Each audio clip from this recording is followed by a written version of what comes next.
Hello, everyone. My name is Dr. Yonit Arthur. You are on the Steady Coach, and I am so pleased to bring you today this interview with Daniel, who is here to share his success story with the world. Daniel has been suffering from triple PD as the result of a bad case of vestibular neuritis back in January 2022. And he has a truly remarkable story. So I'm going to read some of the original email he sent me a few months ago.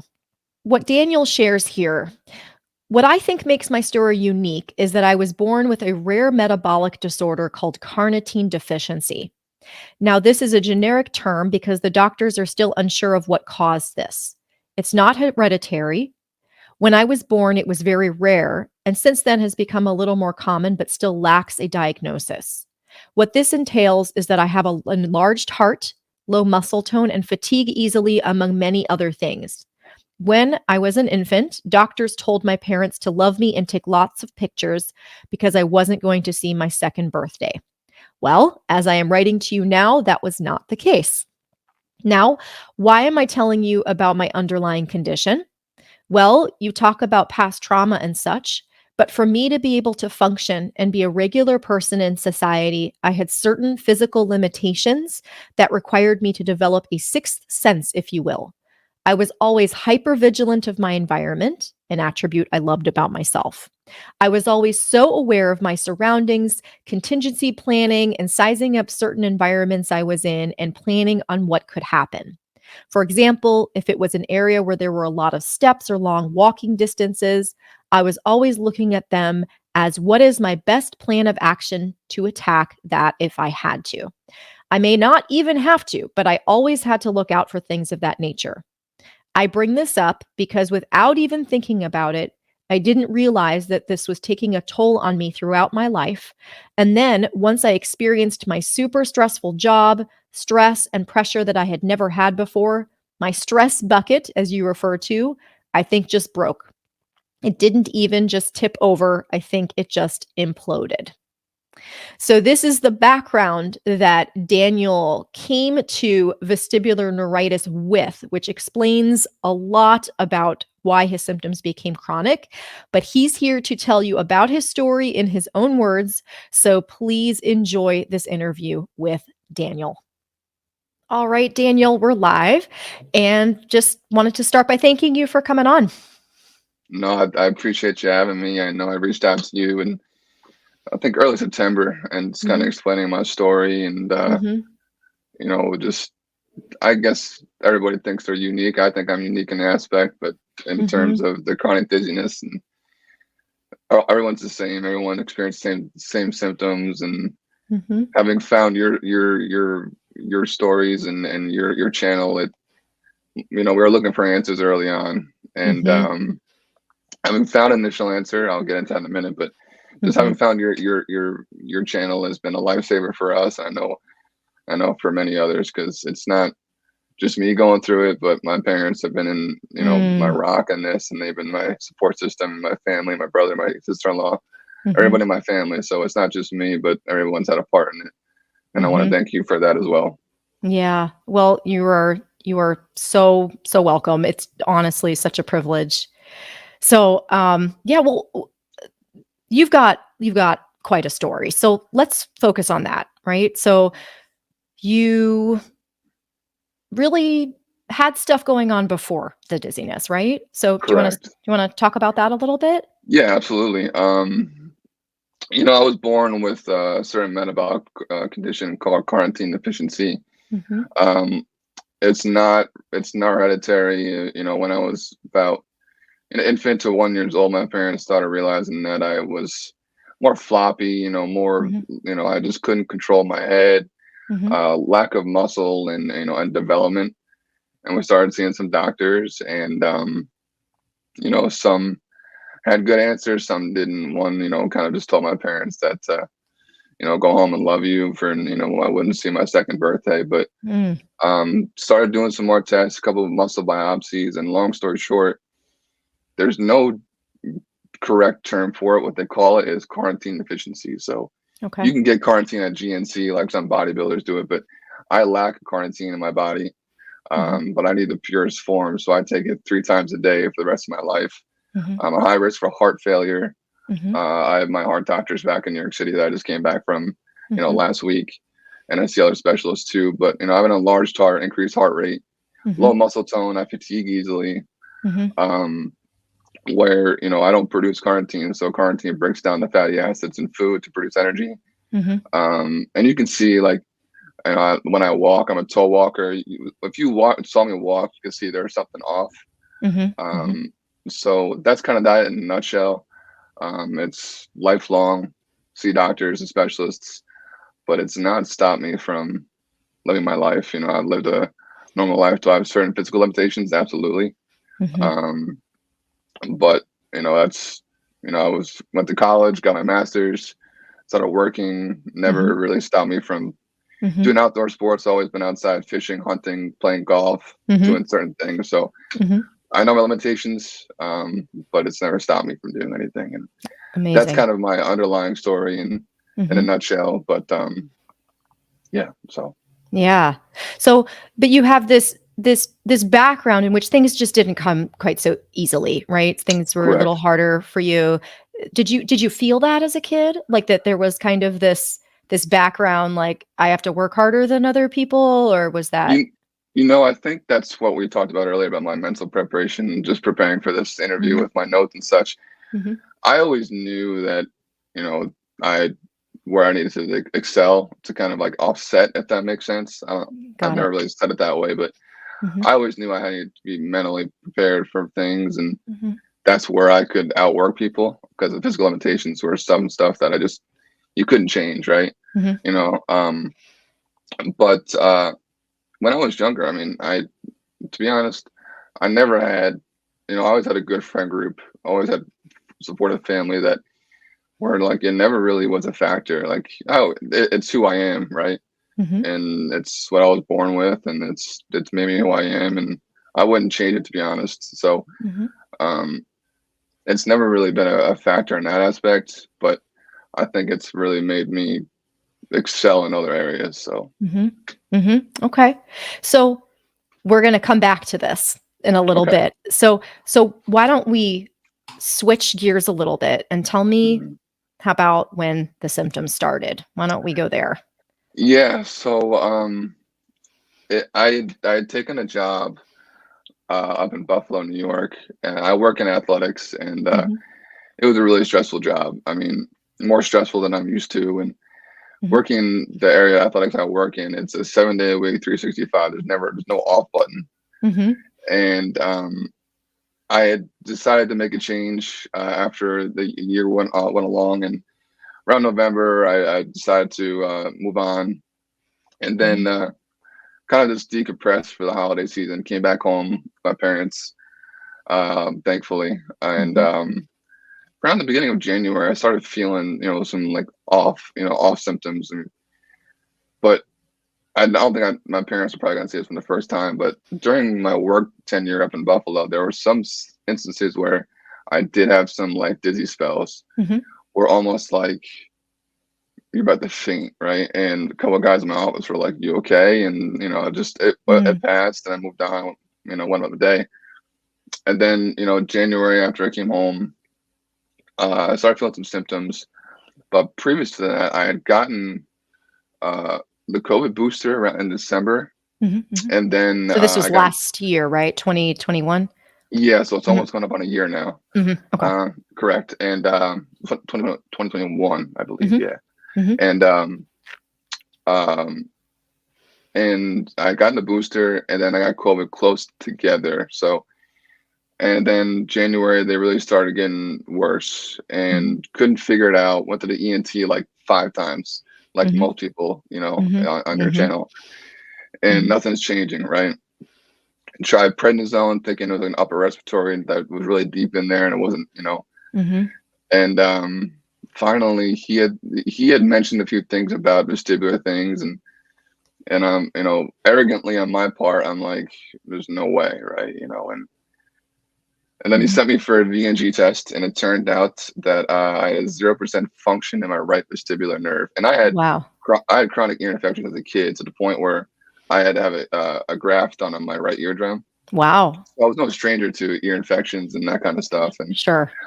um, But this was different. I mean, right, and something yeah. we had never heard of before ever. So it Mhm. was diagnosed with vestibular neuritis with 0% function on that right nerve. Wow. And again, arrogantly enough, he had mentioned, there's no cure to it.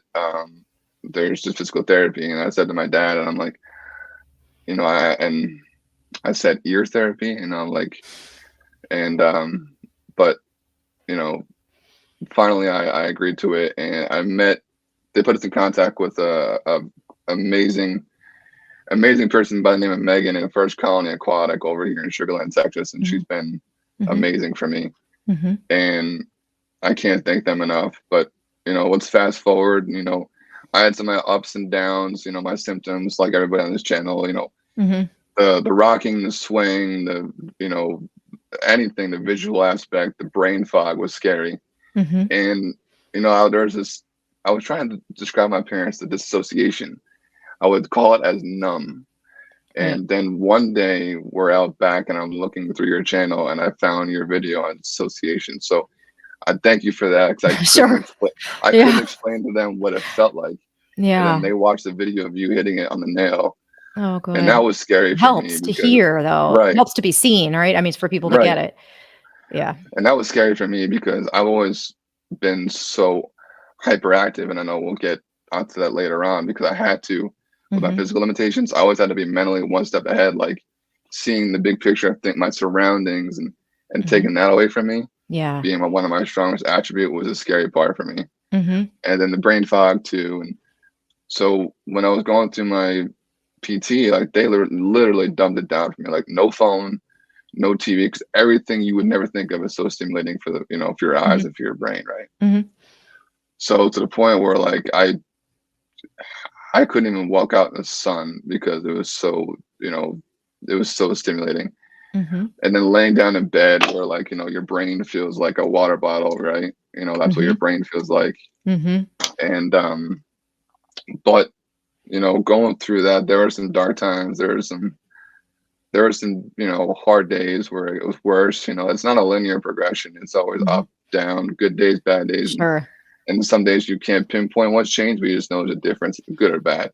Right. Right. And so going through that, that was from I would say probably the end of May, early June. I started seeing the changes. I just didn't, like I said before, like I Mhm. knew it was a better change. I just couldn't pinpoint what it was, right? Mhm. Mhm. And then I had some landmarks I wanted to get to, and that was July. My best friend was getting married this past October, just recent, and Mhm. I was the best man of it, so I had to plan the bachelor party, and I wanted to go to it right in Mhm. July. Mhm. And thank God the trees lined up. I guess the trees lined up. It's a bad analogy, but I'm known for all those, for bad okay. metaphors, so feel free. I always like to try them out and see what sticks, right? I guess the stars align's a better one, right? Yeah. Yeah. But so I was probably 90% right before we left, right? Mhm. And I get there early, I set everything up, and I'm not thinking about it at all. Like Mhm. I finally sat down, I'm like, wow, I just did all that without even having any symptoms, right? Mhm. Then the last day there, it came back like a vengeance. And I'm Mm. like, what the heck? Because all I'm being told is like my brain will adapt you know, to correct itself and work on the one vestibular nerve. So I'm like, what the heck? And I had setbacks earlier. I guess Sure. setbacks. You don't call them setbacks. I forget the word you used. Ups and downs. Right, there we go. Yeah. I remember one of your videos saying that. But and and I'm like, okay, maybe it's a week will go by, right? And it'll go back to baseline. Never did. Another week, never did. Then a month went by, and we had scheduled a neurology appointment months ago because it's a new patient. It's hard to get into them, right? Mhm. In many places, and even here in Houston, being how big the medical center is, um, that appointment was coming up August 14th. So a month basically went by from the trip to that, and I had gotten brain MRIs done earlier on. We were trying to diagnose the vestibular neuritis, Mhm. and so finally we get to see the neurologist, and he's doing tests on me, the normal vestibular tests, right? And I'm doing pretty well, but I'm still not right, and I'm like, doctor, what's going on? And the crazy part about it is he brings up my brain MRI right there in the room. Mhm. and I'm sitting there next to my mom, and all of a sudden it gets worse, right? Wow. Right? And I'm like, Wow. so having watched your videos and then him telling me that he gave me 3PD, I'm like, wow, there's a pure example right there of my stress going through the roof, watching him look at my brain MRI. And so, gave me 3PD. But the best thing he told me, and I commented on one of I think you tagged me on one of Mhm. on your page there. He did tell me, he goes, this is what you have. It's an offset of vestibular due to stress, the trauma that you've had, whether it's from your vestibular or your past job, or even just what you talked about, your stress bucket being Mhm. full or being overflow. Like my already underlying condition, I guess what you consider my stress bucket was already halfway full. Then Yeah. you add the job I came from, and then you add my vestibular and it just crushed the bucket. So he goes, "You will get better." And Wow. yeah, and I don't. There's not many things I get emotional about besides my family and a couple other things, but I shed a tear there, and I was at a loss of words because it's been a long journey. Where I wouldn't even go out to dinner with friends. I wouldn't watch TV. I love to watch sports and football. I couldn't Mhm. even watch TV. And just it's been a long road, and here we are. And I watching my mom, my parents, and I were watching. All the different things that you taught with the breathing and certain things, and there are other people that I come in contact, not come in contact with, but found. Mhm. There's Dr. Eric Corum, who's got Mhm. stuff on Spotify and Mhm. stuff like that, and then the Huberman Lab, who was in the neuroscientist out of Stanford, and just Sure. listen to their podcasts and the different things that help with stress. And I've never been a mind body person. I never really was into that. But I'm like, I gotta buckle down and try it, and I did, and everything from you and them and just different supplements. And for people watching, I'm not saying that they're cure, but Mhm. even if they weren't doing something, you're physically doing something, but you're telling your mind that you're trying to get better, Right. and it's all relative. So Wow. I hope I hit everything there. Oh, that Um, was amazing. Wow, so much Looking to at my unpack notes there. and stuff, Oh, but you did come prepared. Well, is it okay if we dig into some of this stuff? I have absolutely, follow-up questions. and I'm Okay. sure I'll remember more stuff as we talk too. But Yeah. Okay. Let me just make sure I understand the timeline just in case mhm, anyone wants to as you know, everyone's very detail oriented. right, Right. So with neural circuit dizziness, absolutely. people are detail oriented. So, okay. So the initial attack was 2021, Hmm. right? And then when did you get the neuritis diagnosis? That was So I would probably say my initial attack that my family doesn't even know was probably, I would say, maybe so during the football season. I don't remember the dates, but I would say sure. it was between August and not August. I would say probably, let's say, end of October and November were the two separate like dizzy spells that Right, I right. just didn't read into. Okay. But the consistent ones were January of January. 21 of Okay. 22, right? Yeah, January of 22. 22. Okay, Yep. okay. Yep. And then so it was 2021, end of 21 when things started going wacky. Right. 2022, things got much worse, and then when did the neuritis diagnosis I happen? would say probably March. March. Okay. Yep. And then you embarked on physical therapy. You weren't getting better. You weren't compensating, as they Right. say, right? Or you were decompensating, which I find to be such a weird Right. term. Um, and then when did you find my channel? Around what time So or let me look at what month? my notes here. Mhm. We think my mom and I kind of were stumbling on different videos on YouTube and found a channel between August and September Okay, of so this it's year. oh, wow, okay, and Mhm. then the neurologist appointment in which he told you were gonna get August. better? August. August. So Yes, I would say probably August because okay. that's when we finally got the 3PD diagnosis and then So it found was you. after the So 3 PD diagnosis that you found me. yeah, I would Okay. probably bet on that. Wow. That's probably more concrete answer there. Yep. Yeah, no, so well, Daniel, that's this is such an amazing point here because how much of a difference does it make when the first person who knows what you have says you're gonna get better? Absolutely. And most people, sadly, either they don't get an answer at all, which is, I think, probably just as bad Right. as the other option, or they're given the diagnosis and then the doctor's like, "Here, take this SRSRI, maybe you'll get better." I don't know. Right. And just the simple fact of one, people believing you'll get better, like my parents, Mhm, and finding people like yourself and a doctor just saying you will get better, that even if you're not doing anything to help like physically or mentally, like just hearing that, I mhm, don't think people realize how much of a difference that can make because mhm, you know people that are engulfed in this mhm, know you can get better. mhm, And that's just the baseline of it all right there. mhm, mhm, for sure. Okay, so August, September, you started getting the messages, "Hey, you can get better, and this is not just a physical problem. This is mind body." Correct. And you were willing to hear it, which is to Mhm. your credit, because some people think when they hear the term mind body, they think, "Oh, it's psychological. You're saying this is psychological." So, was that hard for you to accept that there was some stress component or not so much? I would say there was some stress component because, like I said earlier, I was never really into that. Mhm. And that's not a knock on anyone who is. Like, believe Sure. me, that's just not who I was. Mhm. And it's just I was open to it, because I'd gotten that far. For one, I didn't want to what I said earlier, the quote ear therapy, Mhm. and I did that and I saw changes, right? So I think that is another aspect to me where like at that point it was so deep in it that I'm like, I gotta try everything, right? Okay. So, Um, I would do, desperation almost. Yeah. yeah, and Yeah.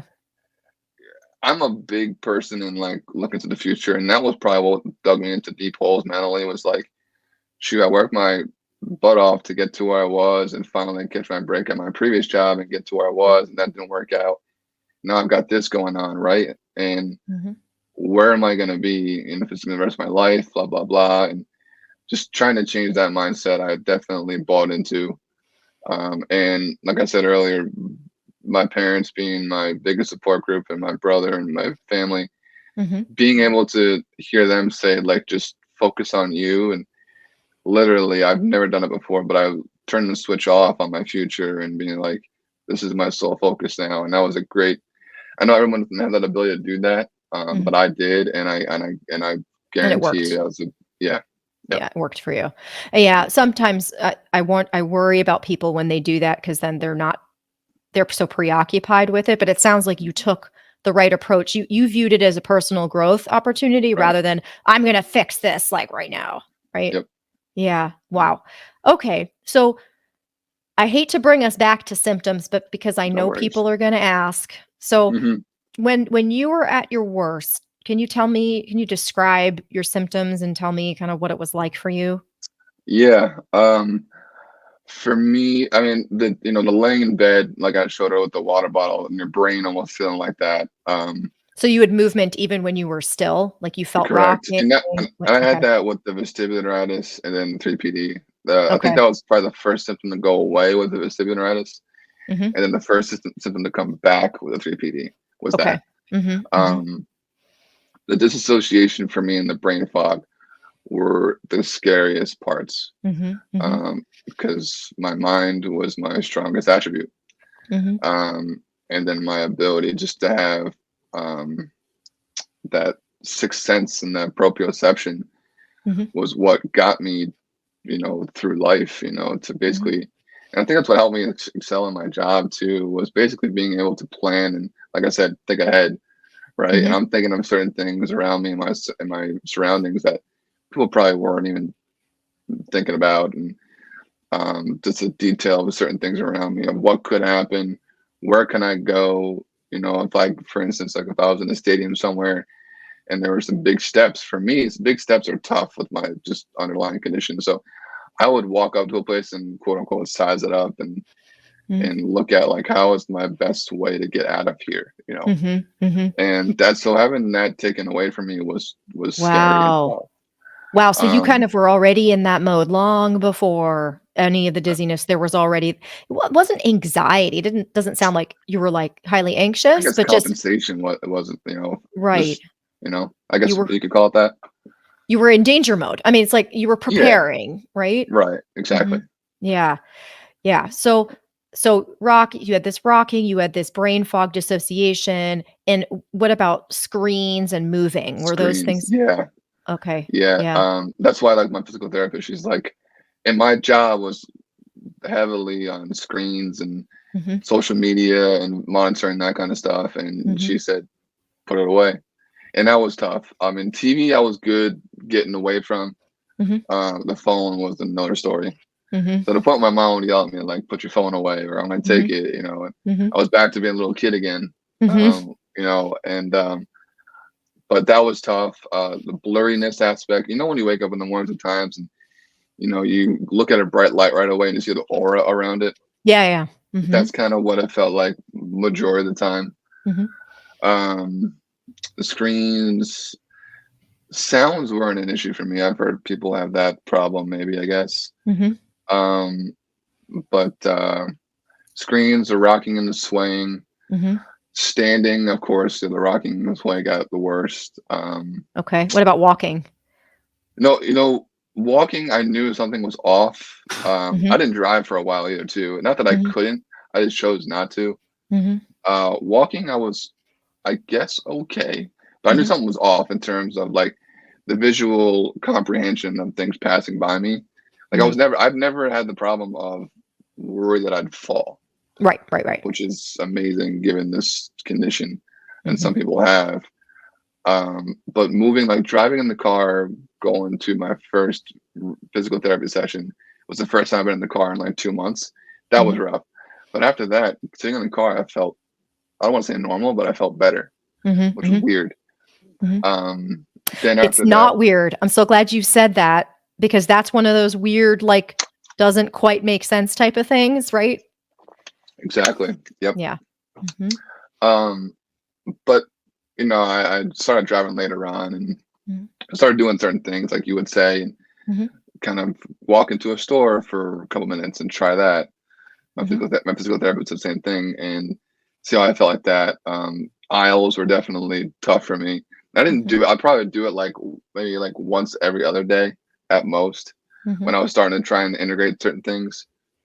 Um, but yeah, I know I was kind of getting off a tangent there, but Mm. I So, can elaborate on how I kind of progressed as I went on too, if you want. yeah, yeah, I'd love to hear that. So just give me a sense of what, like, on the worst of your days, what would your day look like? Laying in bed all day. Mhm.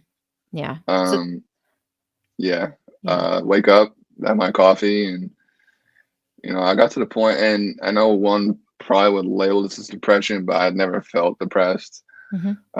I always prided myself on just being mentally strong, just given what Mhm. I've already gone through, Yeah. and pull myself out of certain things.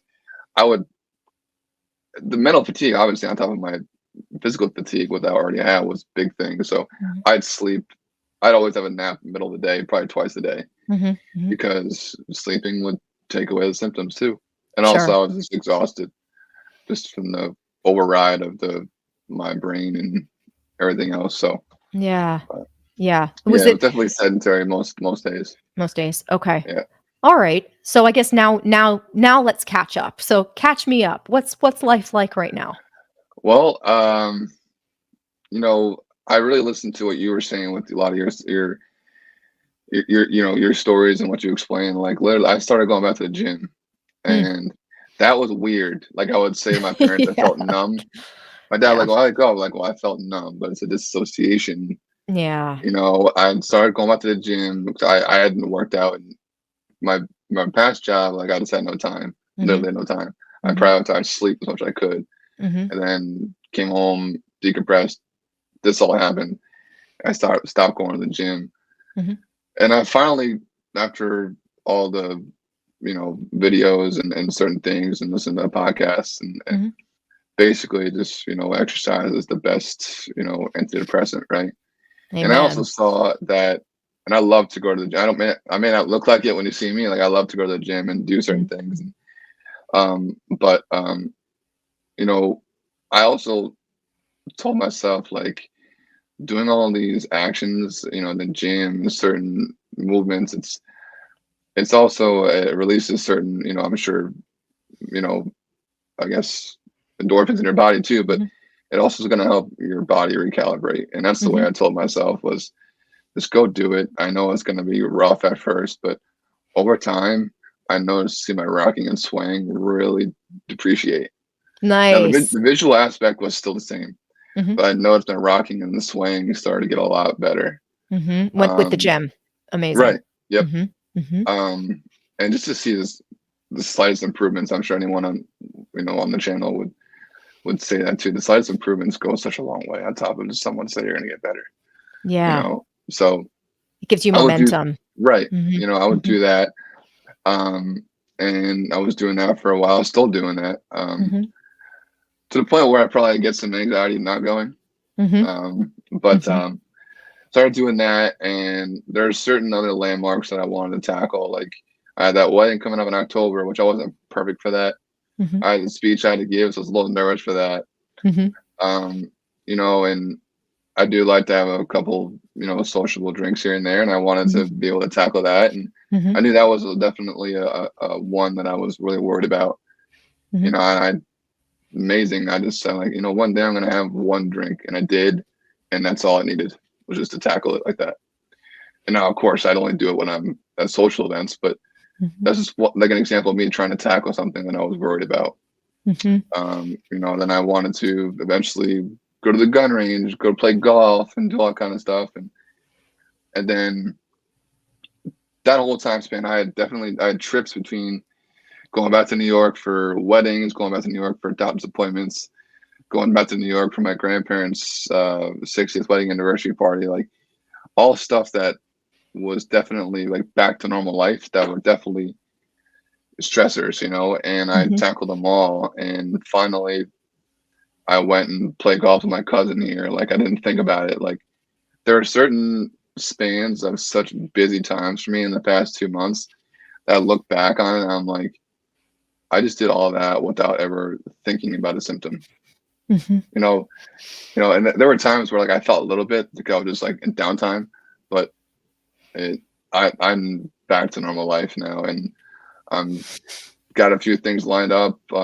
January, I've got a convention I want to go to and start looking Mhm, for a job again and get back into it. So mhm, it's amazing. And the initially for the vestibular neuritis, they said a year, 6 months to a year recovery, right? mhm, Then I got July, and then I found the 3PD, which I didn't know about either, and it's mhm, almost gone a full year. So I mean, people aren't wrong. I mean, people are different. People are different in recovery, but mhm. you can get better, and it takes time. It takes certain aspects, and there are certain little things that I did too that helped me. But I can get into that in a minute if you got any other questions. I don't know. Yeah, I was going on a little tangent there too, but yeah. Well, I wanna highlight something here too. right, So, you had an extreme case of neuritis, 0% function, it's not typical. So, when I saw people who had neuritis, frequently their ears would bounce back, and then it wasn't a year, we're talking 8 weeks. right, 4, 8 weeks, maybe 12 weeks, we're just gonna go through some vestibular therapy, everything's fine, brain compensates, it's okay. Or they lose some function, but not all function. So I want people hearing this to understand that for you, there was so much working against you. There was the fact that you completely lost function. And as of today, here you are standing here, no symptoms with 0% function in 1 year. So that is a huge point that I want people to hear. So again, that's part of the story. But then also, you were under a lot of stress. I think there were things that were working for you from this perspective, but also against you. You've having come from this history of having to watch out for yourself and kind of be a fighter. Initially, it worked against you, right? right, yeah, And now the once you got the diagnosis, you got with the program, I mean, that's what really helped you, I think, push right. through.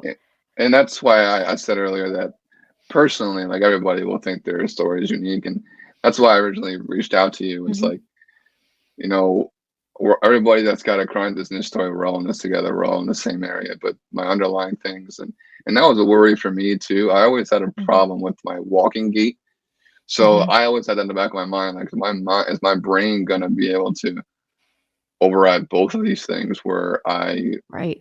my body already compensated to work the way it does based on limitations. Now, will Mhm. my brain be able to do that double time? And Right. that's why I reached out to you and be like, let's see if I can explain my story a little bit too. Yeah, well, that makes this even more special, and again, should give people more hope because, Hmm. eh, if you can do this with the the pre-existing difficulties that you already had and 0% function in one ear and having had triple PD and having had all the stress and all these other things, then there's no reason why they can't do it too, Absolutely. right? Absolutely. And the Yeah. only thing I think people are gonna say when they hear this is they're gonna say, "Well, he got once you got the diagnosis, you got better really quickly." So, Mhm. I'd love to hear I know you've done a lot of digging, you've done a lot of work on this. So why don't you tell me some of the things that you've learned about yourself or you think the things that you think it really accelerated your recovery? Because it was relatively not quick, but it was relatively rapid from the time you got the correct diagnosis. Right. I'm still working on it now, and I Mhm, think it's just been, control what you can control. mhm, I've always been one, kind of just touching on it earlier, where trying to forecast and blueprint everything, and that's a stressor in itself, right? And right. just basically trying to control what I can control, and my ability to control what my condition was just learn, find people like yourself, listen to different things and Mhm, what's worked for other people, and if it's not harming to you, like try it out.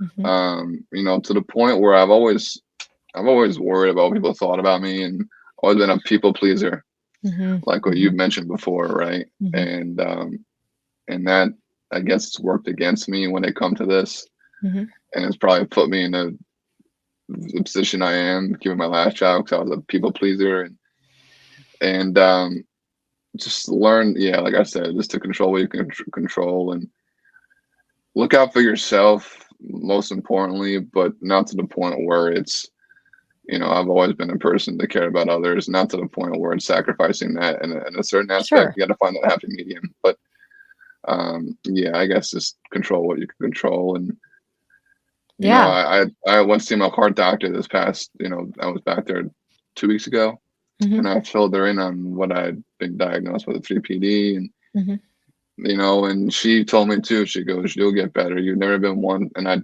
don't like saying this kind of stuff, but she's like, "You've never come in here and be like, why me?"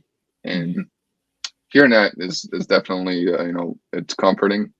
mhm. Um, with all the stuff that I've been given in life, it's just never been about why me. She said, and that really helped me, and just know that I'm doing something right, and I've Mhm. no one steered me wrong so far, and what I've done, and to this point, is taking care of myself, and just I don't think I've gone down the wrong path yet. So Mhm. control what I can control. So Yeah. Okay. So there has been kind of an internal process here. So there was the external process that you mentioned earlier. This, okay, I gotta believe I'm gonna get better. I know what this right, is now. I gotta expose myself. I gotta challenge myself. But then there's also been some soul searching that you've done. yeah, absolutely. Um, I like I said before, I've never been into the mind body stuff, but Hmm. you know, I I did the parasympathetic breathing. I would do it before bed. I would do it, and I Hmm. started doing it in certain stressful scenarios as much as I could.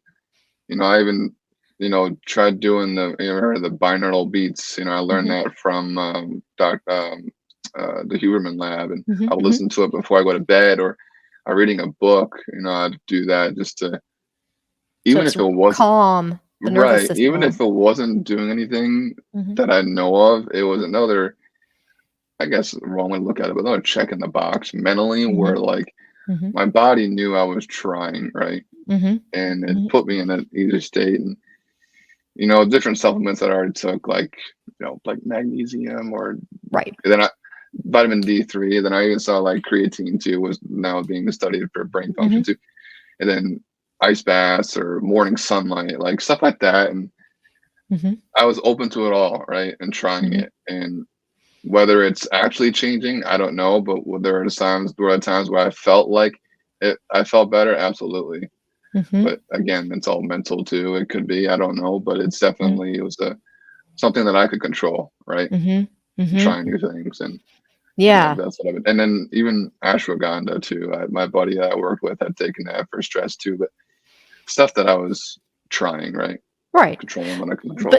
But like you're saying, it sounds like you have the right approach, like a light I call it a light touch. Like, we're like, I'll take it because why not? But I'm not thinking it's gonna cure me, but hey, Right, if it's just a placebo effect, it makes me feel safe, I'm cool with that. Little right, placebo effect never hurt anyone, right? right. Yep. And people watching, like, I'm not prescribing that to anyone at all. I Right, of never course. would. It's just that's just for what I did, and Mhm. that's literally what I got those examples from. I listened to other people, Mhm. Mhm. and some people were medical experts, some not. But yeah, I mean, again, it's just controlling what I can control, Mhm. and then we moved on. But Mhm. I would say the biggest thing was just having the right support system too, and that's been Yeah, yeah, that's huge. It sounds yep, like your family's been super supportive. absolutely, yep, Yeah, and I think that, when I people often ask me, "How long does it take to recover?" I'm like, "Phew, that's a question that I can't answer." Um, I was looking for those answers too early oh, on for yeah. anyone who's watching. Like, believe me, we all been there. Right, right, Yeah. sure. Absolutely, and And again, that's it's a probably how I completely stumbled upon you, to be honest. how long yeah, I should make a video like that. How long does it take you to get better? I don't know, but Right, one of the so I'm gonna make a video about this at some point because there are some factors that I've identified that really seem to play a role, really. and one of the biggest ones is your family environment supportive? And it's not the only factor. There's some other things, right? But when someone has conflicts in interpersonal, like close family relationships, there really is no greater stressor than that. Right. There is none. And after what you mentioned about the placebo effects, kind of going backwards a little Yeah, bit, yeah, like, yeah. Sure. and whether they're placebo effects or not, like, I've had different landmarks in my process that have been stressors, Mhm. weddings, speeches in front of 200 Right. people, like, traveling, being in big crowds, lot like those have all, I don't want to say have confirmed it, but it's whatever I've tried to experiment with, and knowing everything that you explained and knowing that it's okay and all that's normal, like, it's been, I guess you want to say, battle tested, if that Yeah. makes sense. You Yeah. know, now, like, I even got nervous coming on here. That's just who I am. Yeah. But I was definitely paying attention to my symptoms. Like, did I feel a little bit? Maybe, but probably not. Right? Mhm. I just Mhm. get nervous for Right. anything, this kind of stuff, and Right. because I want to do well. That's really what Mhm. it is. You Right. know. So Well, that's another question, I think, a philosophical question maybe. When people say, "How long does it take to recover?" I I'm never telling people you're never gonna feel dizzy because everyone feels dizzy. right, Everyone feels lightheaded. Everyone feels spinny sometimes. When you're nervous coming to talk to someone on an interview or when you're giving a speech, like, completely normal to have physical symptoms at yep, those times, whatever they are, and your brain tends to like certain ones, right? So for some people, it might be stomach discomfort. For other people, it might be a little dizziness, right, but it's normal. And as long as once that passes, the symptoms come back down, that doesn't right. that's normal. And I looked at it as like it's just increasing the size of my stress bucket. Like that speech, I was so nervous for because Mhm. my Yeah. best friend from high school, I was just, and it was probably my biggest stressor to date. Mhm. And I just looked at it once I got done with it. Like, that was probably pushing my stress to the ultimate max, not Mhm. ultimate max, but a pretty high level. Like, Pretty if I high, can yeah. get through that without crazy symptoms, like, my body is learning that I can do that, right? And that's Right. the way I was looking at it. So, Right. Amazing. Okay, so now I'm mhm, gonna ask you, um, a tough question. You ready? Okay. sure. Now that you're like, "I'm feeling great," I'm like, "Tough question." Okay, Mhm. would you call yourself recovered? 100%. So I don't want to. So I'll say this: do I have days where I feel like completely normal? Absolutely. Are there Mhm. days where I feel a little bit symptomatic? I would probably go, if we're talking percentages, I'd probably go, like I said, days I have 100%. Mhm, I'd probably go down to 85, 90%. 85 mhm, probably being the worst day. mhm, mhm. And that's, I mean, I would probably even say that it's not stopping me from going through my life. Right. Like It's I can normal to play have golf. off days. I can go play golf. I can Right. go to the gun range, like I said. Like those are big stressors, right? Mhm. And it's not. I'm never second guessing myself. Like I went to Right. the driving range yesterday, and like I'm not stressing over it now because I've already tackled that hurdle, right? I know Right. I can do it. Right. And I would probably say to people, like, if you're worried about something like that, if you're feeling like you're on the right path, right? Tackle it. Just go out and tackle it, right? Because it's Mhm, gonna tell your body that I can do this safely. mhm, If you're not falling over, you're not getting hurt, right? Your mhm. body's gonna learn. That's just me. Learn that you're safe and you can do it. Yes, and so then even again, I we kinda lose a sense when people are going through this mind body thing, they kinda lose a sense of what normal used to be like, and we always True. have this kind of weird idealistic view, "Oh, if only I could go back to the days when I didn't have." I don't know about you, but, like, I don't feel 100% every day. I Absolutely. so as someone who also really enjoys physical activity, I keep a journal of how I'm doing, like, on the days when I lift weights, for example, Hmm. Right. and you can see there's, like, clear some days I feel like crap. I don't feel like working out. I just don't feel good, and again, I'm not comparing that to symptoms, but the Right. point is that it's normal to have days when your body's not giving you, like, optimal Right. And information, right? there were times where like I would say to myself, like, am I ever gonna remember what normal was? And Yeah. that's normal. That's normal people. Like Yeah. really, you're it's a mind body disorder, but you're gonna have questions in your mind too. Like it's not abnormal. Like I Mhm. said it to myself all the time. And maybe what I'm feeling right now is normal, right? And it's just that I just forgot it, right? But Right. again, to people watching, like I have no limitations when it comes to anything right now, Mhm. And you have really. days when you feel amazing without any particular Well, sensations I that just bother go ahead you. and I do a bunch of stuff that I have lined up, right? And then I get home that night and I think about it like I don't remember ever thinking or feeling a symptom when I was doing Amazing. that. Right into the next thing, Mhm. going to the next thing, right? Mhm. Mm-mm. Yeah, you're raising an interesting point here that sometimes it's the monitoring that really screws people up at the kind of at that tail end of the recovery when Yeah, people are like, "Okay, I'm at 90%, now what?" I'm like, "Now I want you to get really busy so you go to the end of the day and you're like, 'Oh, I forgot to check.'" right. Right? Yeah, I guess like I don't. I mean, you can correct me on this. Like, Mhm. I don't want to tell people just to forget about it. Right. But I mean, Especially like, not early on, like, when things are right, still definitely real not really. intense, no, no, no, no. Absolutely, I would Yeah, agree, definitely agree on that. But yeah. just go about your day, But there's definitely a gradual progression to it, and Mhm, like I mhm, said, like I would go to the store once, every other day, or I would go drive. I'd probably mhm, go to the store like on a Monday, right? Tuesday, I would do nothing. mhm, Wednesday, I would go drive, right? So mhm, I'm not doing it back to back days where I can come down a little bit. And then there's definitely a progression. As you feel better to start, like, I had landmarks, like I said, I wanted to go to the July thing. Then I mhm, came back to the PD, right? And mhm, certain things line up. Like, your own body, like, progress in the way that you feel like you can. mhm. But just, there's going to be a time where, like, you can do it and you're still afraid to do it. But just don't, like you said, don't do it early on, right? Mhm. Right, right. Well, So, you've actually clarified an important point here.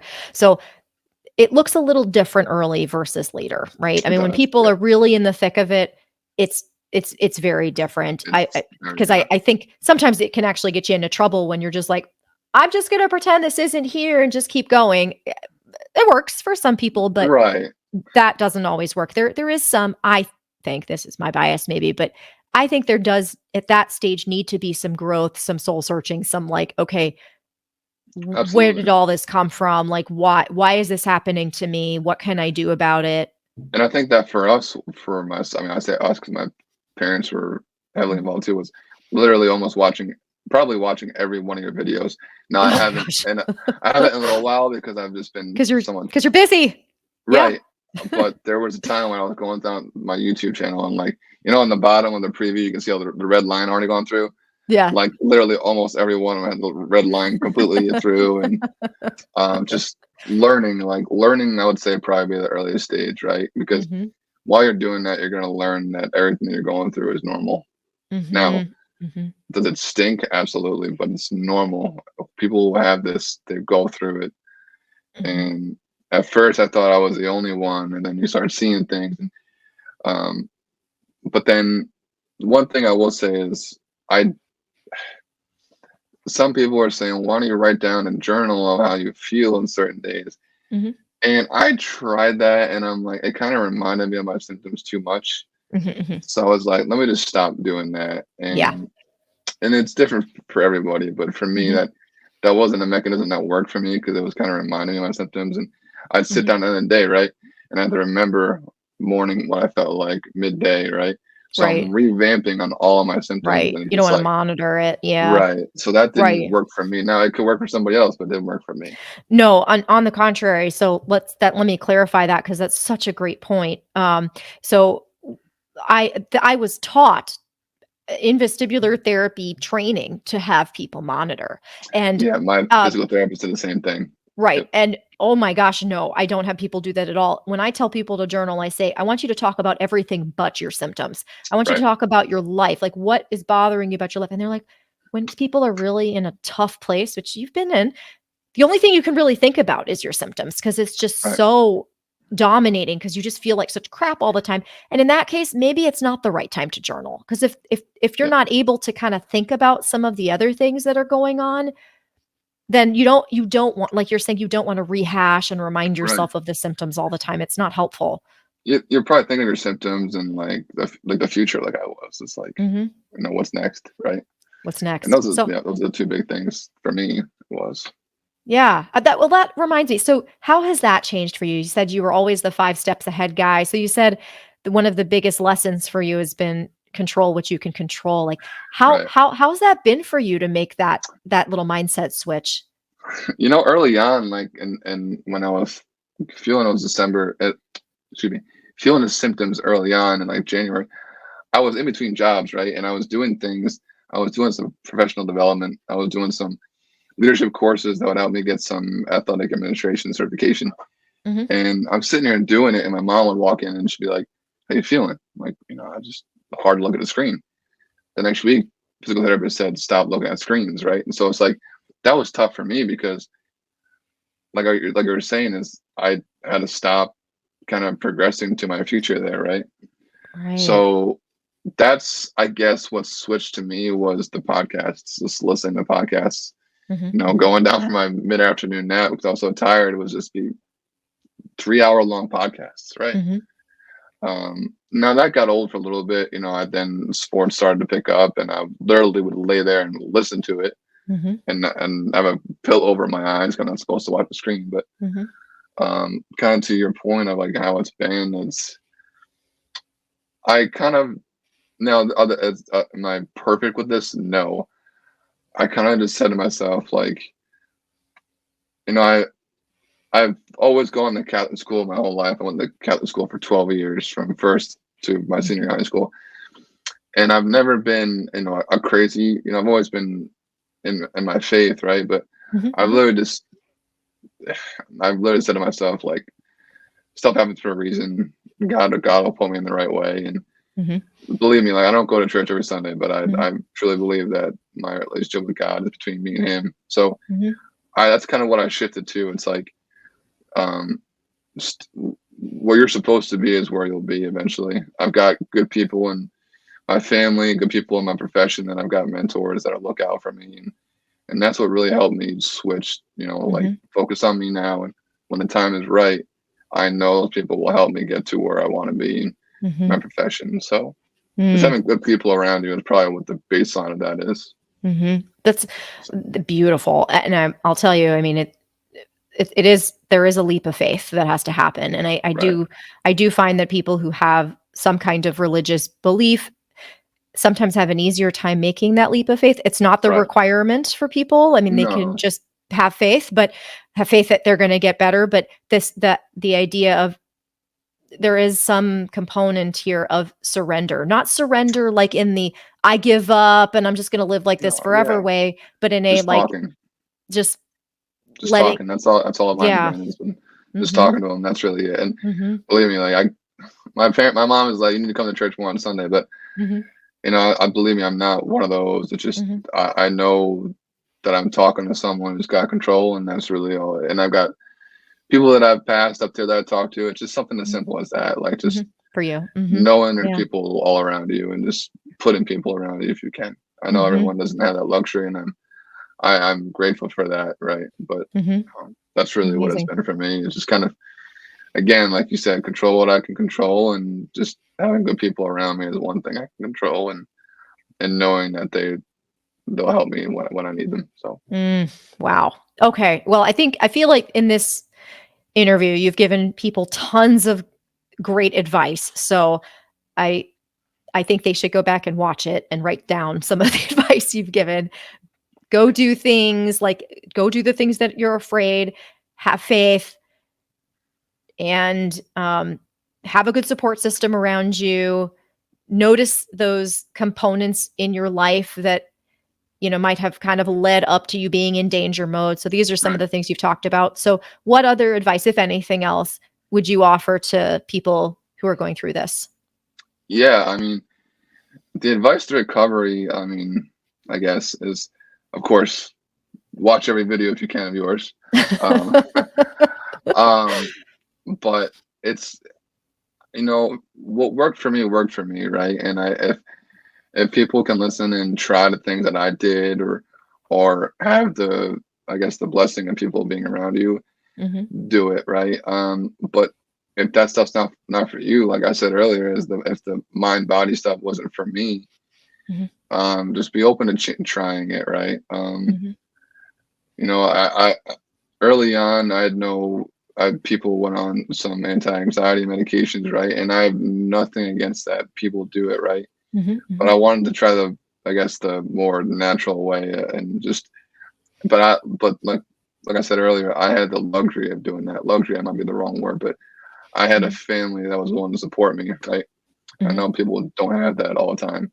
mhm, But I guess that's the advice I give people. But what I want to say is, you can and you will get better.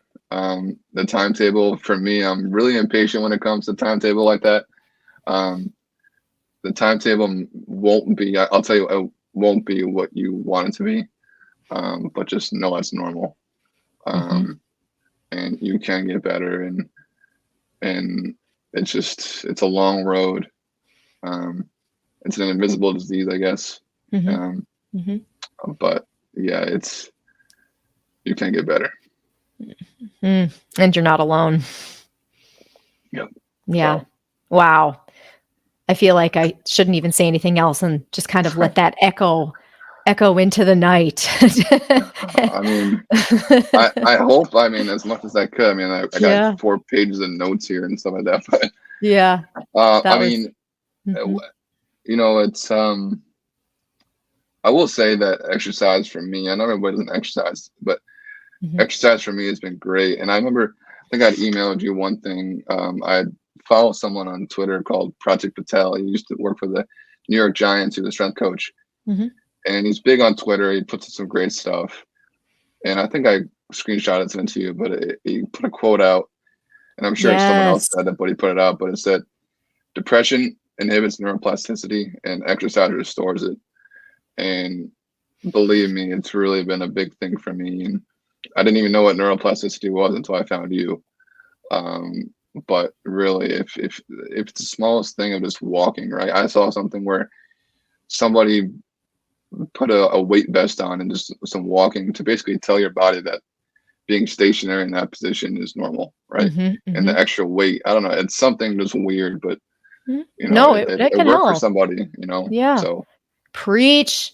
I've been saying this, I've been threatening this, I guess, threatening this for a long time. I just again, with my background too, right, exercise is Well, there have been studies showing it's not just as effective as it's often more effective than antidepressant Yep, medication. And I'm not in any way saying people should stop taking their antidepressants if they're prescribed them, right? But correct. it's just as effective as some of these medications that we're giving people for really difficult issues.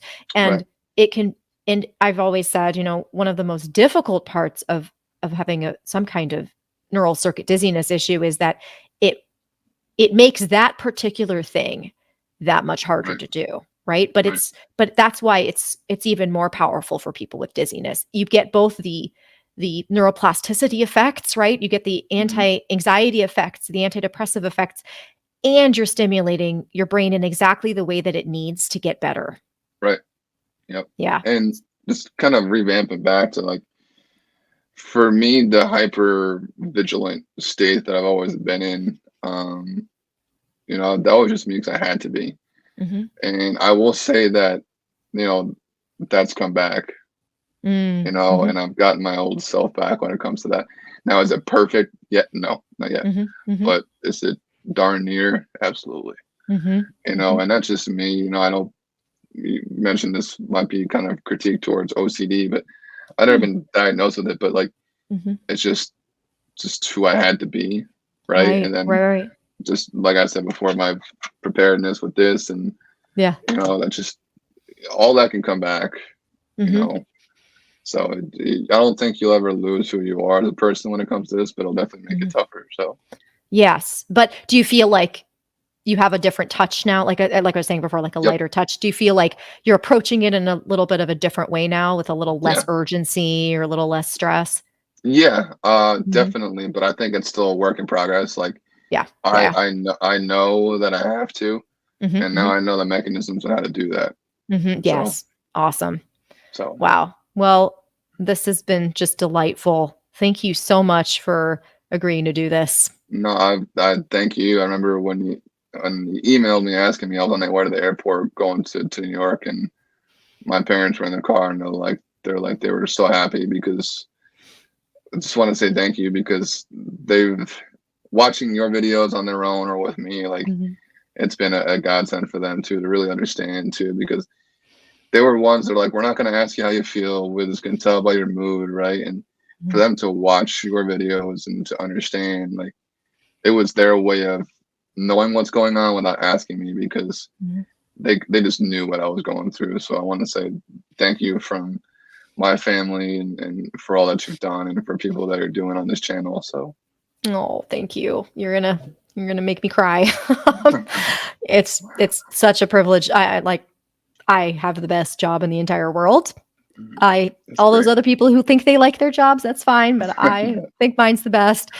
And it's been totally my privilege to do this and Yeah. like to get to bring it full circle by actually talking to the people who got better is like the best Right. part ever. Yep.